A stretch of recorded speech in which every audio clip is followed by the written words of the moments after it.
about the role of the university in neoliberalism. This hub was paid for by student money. Millions of dollars of student money has gone into this hub, and one of our things is actually that we need to bring our discussions as students, whether they're whimsical or serious or a bit of both, into this place. The university as the critical conscience of society. Really great to be here back in a place where I was once trespassed for protesting. Joel was kicked off university. Ian was also kicked out for filming what he's doing now. So, you know, this university has a pretty draconian record. Under the university's current rules and regulations, we're not allowed to be here today. You're not allowed to hold student demonstrations here, with the exception of VUSA, who is allowed to.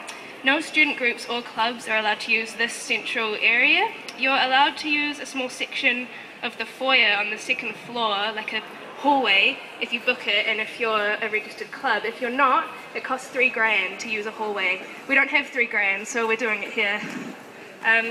As well as that, yeah, there's an effective ban on most student-led events or meetings here, and it's governed by a lot of other restrictions. You're not allowed to sell or give away free food inside the hub because this conflicts commercial interests. We think this is a bit shit. Since the hub is student-funded, you should be able to do what you want, so hence free food.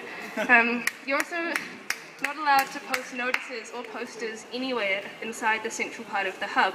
Any groups who do are threatened with clean-up costs. Apparently, sellotape is a health and safety issue. Some other restrictions are a bit unclear, but various groups like Generation Zero have had trouble with handing out flyers beside a giant blow-up dinosaur. They were asked to leave, so no dinosaurs. In effect, we think the central social space of this campus is being run along similar grounds to a shopping mall. Yeah, and there's something very wrong with this, I think. It shouldn't be a shopping mall, it should be a space where we feel comfortable coming and sharing and being able to talk about these issues. It was paid by a majority of funding from VUSA, so it's student funded, and the rest from, of course, student fees and taxpayer funding. As students of the university, this should be our space. It should be serving our needs and not the business interests of those who pay rent. So despite being declined permission to hold our meeting here today, we've decided to go ahead with it. We think it's really, really important that we can reclaim this area as a space for students, a space to talk and freely and openly to meet and discuss issues that are important to us, and to hold events and promote events. This space has got so much potential to be full of life and vibrancy. We need to take back public tertiary education. Grant recently wrote that he sees this as a public civic university. Well, give yourselves a round of applause. This is the public civic university in action. This is what a public civic university looks like.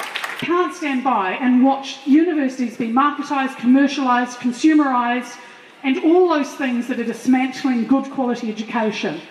It is time to reclaim Victoria, New Zealand's public civic university. Let's live by that slogan and make sure we lead the way in pushing back against all that makes education a marketable product rather than something for the public good.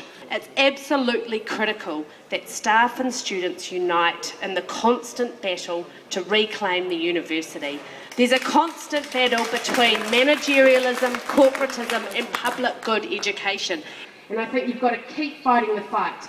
Fighting the casualisation of university workforce. Anyone who wants to be involved can. Contracting out to the cleaners and so on, that's a really precarious, low-wage industry that they've created there. Our next event, we're going to try and team up with some students in Christchurch and the Reclaim UOA group.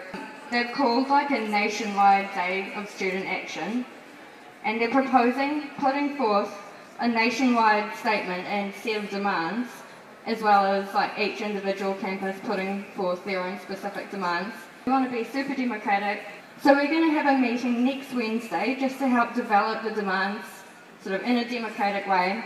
Part of our job is actually to step up and be that critical conscience of society.